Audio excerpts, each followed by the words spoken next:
I'd rather be underutilizing automation than overutilizing Data being data driven is one thing, but you have to be tracking the right metrics at every point it. in time. And so I like to blend a mixture of content that speaks to their mind. Here's how you can take some steps in your business to move yourself along, but also the heart, speaking to their future self. Welcome everyone to another episode of Your Lab Central. Today I'm joined with Edie. Edie, would you like to tell our audience why they should be excited about our conversation today? Yes, so many entrepreneurs are burnt out and not seeing the results that they want. They want to grow their business and they're not experiencing that. They're going to all the gurus and doing different things and not getting the results they want. And so I think our conversation today will provide some insight and make the path to growth a lot more easeful than it's made to seem. Okay, so Edie, since you already mentioned it out loud, there are a lot of people giving uh, like advice and things that entrepreneurs should be doing, right? But then Yeah. you're saying that you're trying to make it simpler, or you're having better systems. What's the difference in what you're proposing? Absolutely. And I am definitely not saying that I have the silver bullet. Everybody gets up and says that they have the one right thing. I'm Yeah. not saying that. But what I am saying is that simplicity and structure, I think, take the cake every day. And that's something that we have gotten away from a lot of times. When you go online, you're inundated with information on how to scale, how to grow X, Y, Z. When I think that a lot of power and the growth that people want can often come from, again, simplicity and structure, but also following their own unique way of doing business. There are absolutely standard business principles, like, for example, having systems and structures. But when we can really hone in on our zone of genius, not just in the services we deliver, but even how we run our business, Yeah. growing our business can become so much more easeful and enjoyable. Now, systems are something that a lot of people suggest, right? Having a system in place, having processes in place.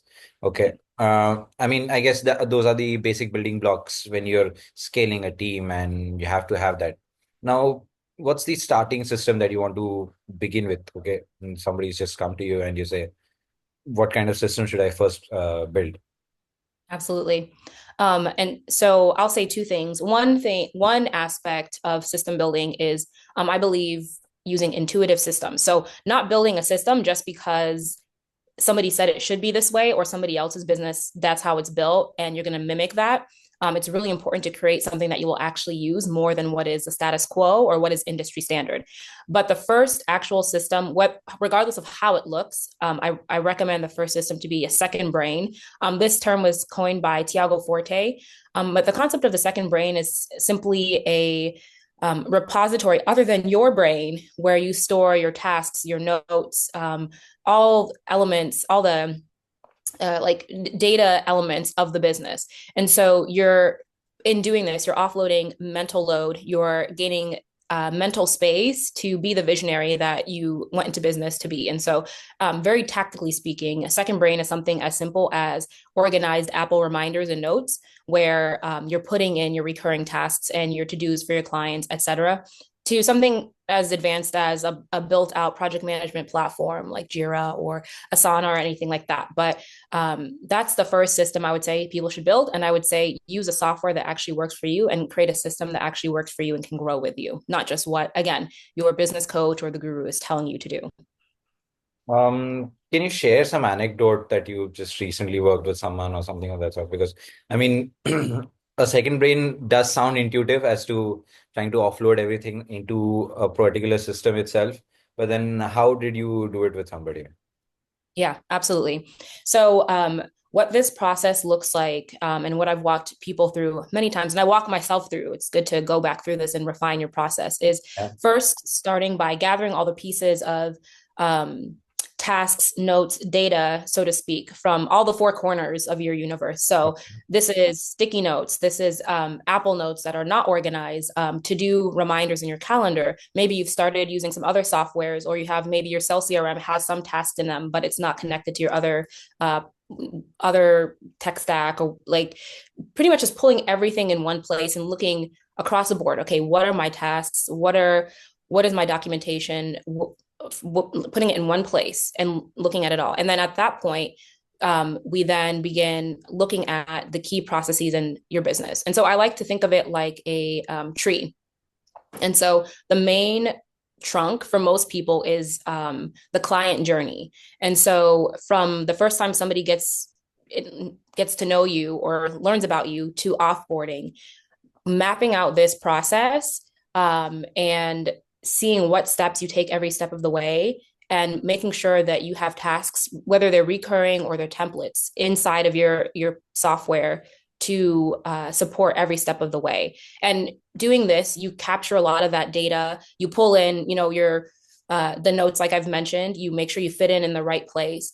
And then after you've really mapped out that core process, then comes the branches where you start looking at like perhaps accounting that is supporting this, or maybe you have like you do a lot of podcasting, you do a lot of podcast prospecting, and so that's a separate process. But so that's what it looks like when I walk people through this, is gathering all the data in one place to see what you have, and then mapping out that client journey, making sure you're putting into your software, okay, every third Tuesday I'm billing, and every 10th or the 10th of every month, perhaps I'm following up on declined credit cards or whatever. So making sure that you're putting that in that repository.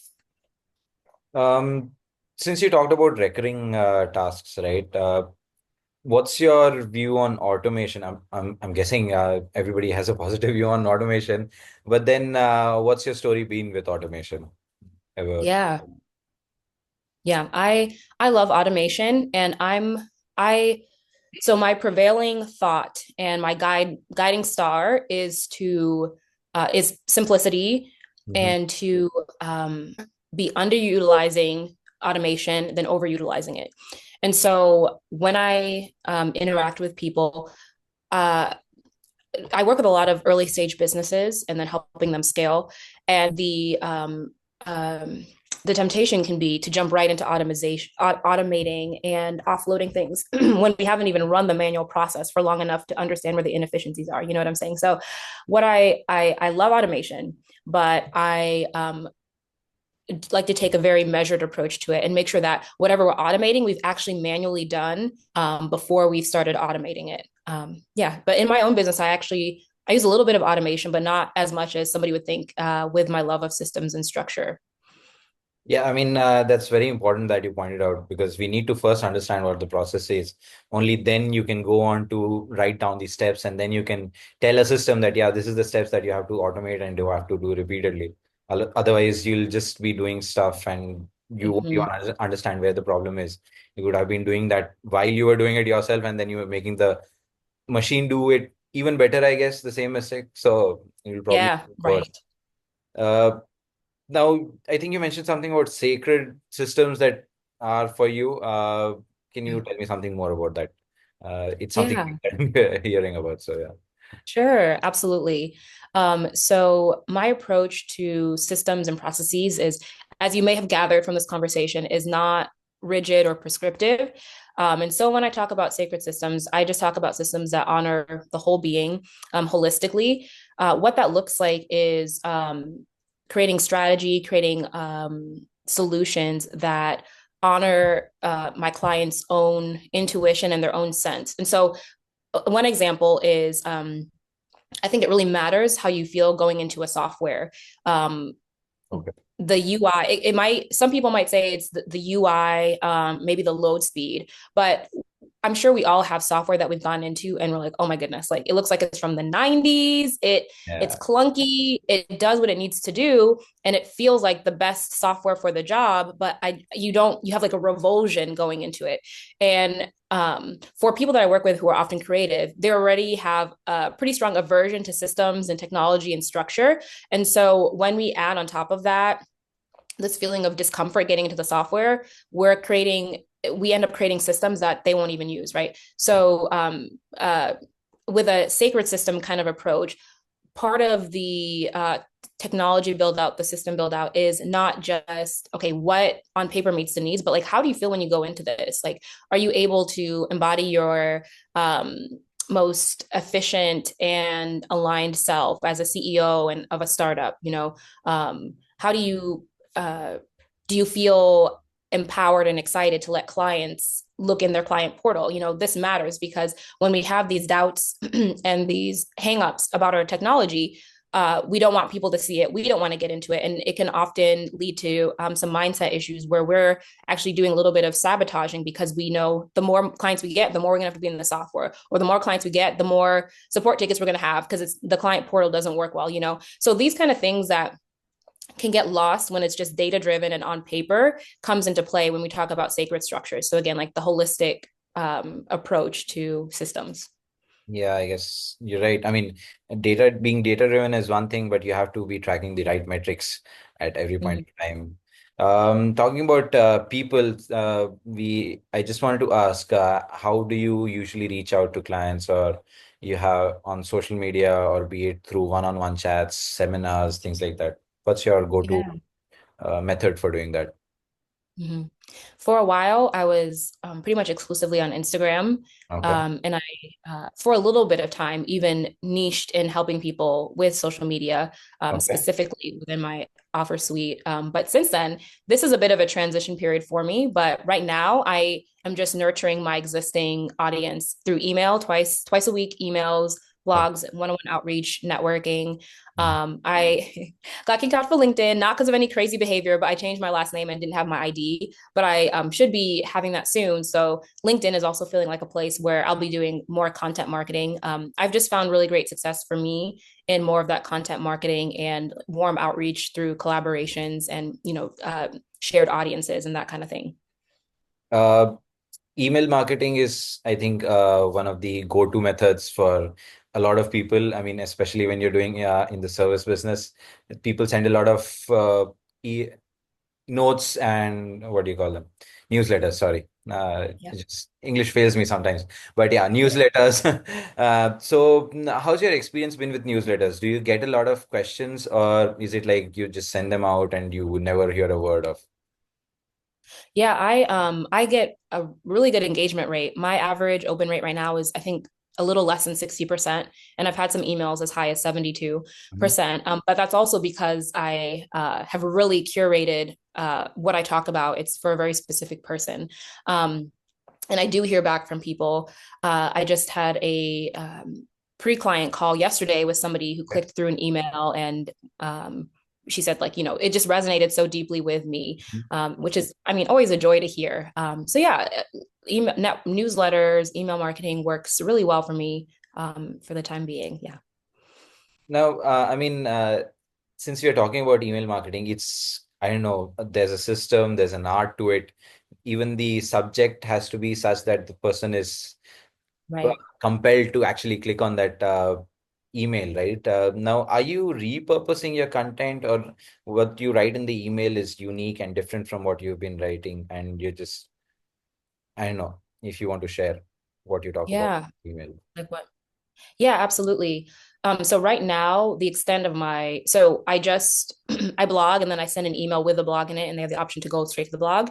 I have been doing Pinterest, pinning to Pinterest, which is becoming a bigger thing for service providers. Right. In the future, I'll probably repurpose for LinkedIn. But Mm. how I like to think about my content, I like to build kind of like a field, or like my content is less sometimes I think there and these different approaches aren't wrong, Yeah. but a lot of marketing is told to be specific and it feels like little punches, like I'm addressing a specific objective, I'm giving you a specific to do or a specific piece of information. But Yeah. what I try to do with my content is build this body of work, this field where somebody knows, okay, business growth, I go to ED. And so I like to blend a mixture of content that speaks to their mind. Here's how you can take some steps in your business to move yourself along, but also the heart, speaking to their future self. I don't do pain point marketing in the sense of digging in the knife and then twisting it. That doesn't resonate with me or the Yeah. people I want to serve. But I do that. And what I especially like to focus on is what I call the gap. Yeah. So my client is here, they know where they want to go. And the gap is my process and how it can take them. But in the gap, there's objections, there's their own mindset, there's fears. And Yeah. so when I write content, I try to address those, what we'd call objections, but in a Yeah. way that's not like, here's an objection and here's my response to it, but like for example, somebody said, I feel, again, on my pre-client call, she mentioned, I'm glad I reached out. And I thought I was too small to start with you, because I've just been in this for a year. And so I just created an email that will be going out Thursday that talks about, you know, you're not too small, you're just in the root stage and you're building and you need support before the tree is here so that you're not undoing and trying to redo down the road. And so um instead of it being like a direct, like, oh, you might have this objection and here's a response, it's like, okay, I'm encouraging them and activating within them their own visionary to say, like, you can do this, like, you're in the root stage, this isn't, you're not small, you're just growing, and you deserve to have support at this stage. So that's kind of my approach. I'm not sure if that even answered your question, but that is my approach to newsletters and the kind of content that I put out. No, I mean, that's very relatable because a lot of people have said to me that the content has to be such that the people can relate to, only then they will respond to it. Okay, I mean, engagement only comes when you connect to what you're reading or you're watching or something of that sort. So that's definitely what is relevant there. Right. And since we are talking about your audience, and you mentioned you've worked with people across business sizes, um, why do you see that there is an apprehension that I'm too small, shouldn't be seeking guidance? Okay, or I'm just Yeah. big, I don't need anyone's guidance. Why is there that mentality? Right. I would say in general, it's the human tendency to overestimate our ability to go it alone, and I think it probably is also cultural. I work with most people who are in the West. We're very individualistic, not very communal, and I'm sure that plays a part. For companies that believe they're too small, oftentimes there's an apprehension that they would want the help, but there's an embarrassment of sorts. Again, we as humans, we don't like failure. We don't like the messy parts. We want the triumph story without the slower beginning, right? And so it can feel vulnerable to have somebody come in at that stage. And there's also a fear about not being able to afford the fees. And I know, especially in the online world, there's so many. I myself have had experiences where you invest in somebody and you don't at all get the results, so you recognize that what they said they were going to offer was really good marketing, but there wasn't substance behind it. And for me, that's why I do a partnership model where I charge my clients a very low retainer fee and then revenue share, so that as I have incentive, which I would do regardless, right? But they know that I have skin in the game and I'm able to work with people who are at the early stages and can't afford, larger consulting fees. And I think for businesses that get large to a point, there is that sense of, we've been doing it this long and we got this far, so we're fine. I have seen also an apprehension in general, especially if they haven't gotten help on the front end in the early stages. They know they're going to have to undo so much, and now you have team members in the mix. You have large contracts that you're going to have to work around as you're rebuilding internally. It feels like a headache, and it is, but it's worth it, right, to get to that next level. And so I think people on both sides of the spectrum, and then of course all the way in between, have different things that hold them back. But I would say those are some of the big things. Now, you talked about your previous experience with someone else working for you as marketing, right? Now, you're also a business coach. So, can you tell me I don't know if you want to share something like that, but some adverse experience you had with another business coach, which you do not repeat now with your clients? Yes, I had one. I was thinking about it today. She'll probably never watch this because I don't even know if yeah. But even if so, she should watch it because she needs to learn. Hopefully she's doing better now. But I remember I was in a 6 month container with her, and towards the end of it, and I knew that the fact that I was not going to renew was going to be a problem, and I was ending on good terms. I was going to refer her. I had grown a lot, but there's this, especially for business coaches, and I call myself more of a consultant because I am more hands-on, and I will tell you what to do. I won't just coach the answers out of you. You can take it or leave it, but I will say, you should probably do this. Coaches are not supposed to do that, but there's a lot of weird money stuff that happens sometimes. Especially, she was more of a mindset coach, where it's like, oh, you don't have the money for this, just charge it on your card and then you can make it back later. And I think there are very definitely calculated risks, but it can get really slimy really fast. And so I already knew that the end was going to be very interesting, but our offboarding call was really sticky. Well, it was actually about a month before the end of the call.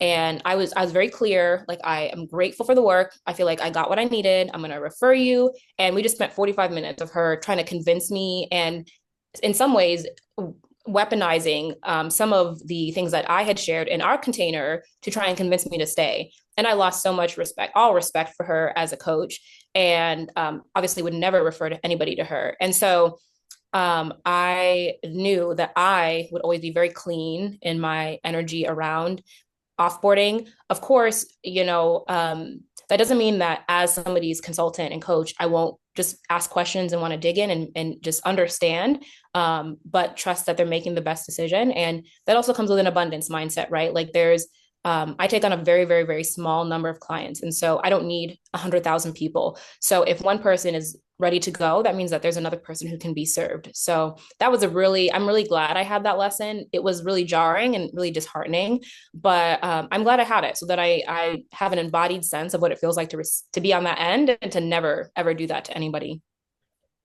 So if you had something to share with new business owners, what would be one tip that you would want to share? Yeah. What would be that? Yeah. I would say that you can trust yourself more than you probably think you can. Um, don't offload your don't offload your intuition, don't offload your decision making onto an external party. Mhm. Absolutely get support. Obviously, in this conversation, it's been very clear. Like we're all about getting support, but at the end of the day, you're the one who had the vision for this business. You're the one who has the spark and the fire. You have what it takes. You can trust yourself and you can trust that you will find the aligned people when you're in that space of I can do it. I just need support. Not I'm looking for somebody to give me the silver bullet and give me all the answers. So that's what I would say. Thank you so much, Edie, for joining me in on this episode. Before we go, do you want to share some contact details where people can get in touch with you? Or Absolutely. Yeah, absolutely. At this time, like I mentioned, I'm just active on my newsletter. You can find it on my website, edithodura.me. I'll eventually be on LinkedIn, but that right now is the best place to connect with me, and I would love to connect. Thank you so much, Edie. To the audience, I hope you liked the conversation. There was a lot of support going on back and forth, and I'm sure all the business owners will be having something to learn from this conversation. So, if you have something that you relate to, do leave a comment and tell us what you thought would resonate. Uh, Leave a like, and if you feel the channel is worth it, do give a subscription. And thank you for joining in. Thank you, Edie, for joining for this episode.